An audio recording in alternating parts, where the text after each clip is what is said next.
విజయసాయిరెడ్డి మళ్ళీ రిపీట్ చేస్తున్నారు. 2018లో బాబు గారు పెరట్లో బ్లూ డైమండ్ ఉందన్నాడు, పింక్ డైమండ్ ఏదో. ఆ రోజే కాలర్ పట్టుకొని పోలీస్ ఆఫీసర్ తీసుకుపోయి చూపించి ఎత్తి లోపలేసి ఉండాలి. మీ ధర్మారెడ్డే చెప్పాడు అసలు అటువంటిది లేదని. మళ్ళీ నిన్న మా గవర్నమెంట్లో నిన్ను జైలు వేస్తా. ఆయన చూస్తే జగన్మోహన్ రెడ్డి మేము అధికారంకి వస్తాము, మొత్తం రాజకీయ నాయకుల్ని అధికారులని జైలు వేస్తా. ఈయన విజయసాయిరెడ్డి బాబు గారు బతుకుంటే నిన్ను జైలు వేస్తా. ఎందుకు వచ్చింది అంత ఫ్యాట్? ఎందుకు పెరిగిపోయింది? 6 మందిలో అంత ఫ్యాట్ ఎందుకు పెరిగిపోయింది? ఏంటిది పరిస్థితి?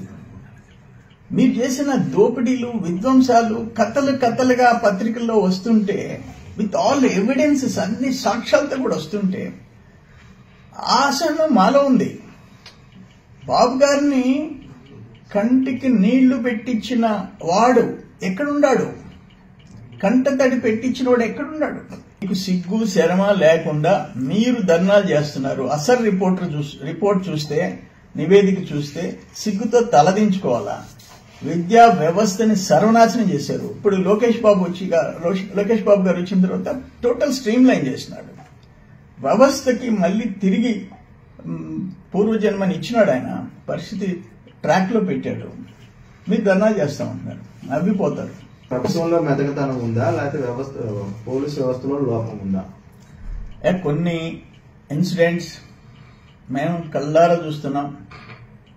పోలీస్ వ్యవస్థలో నిర్లిప్తత ఉంది, నాకు కళ్ళారా చూస్తున్నాను.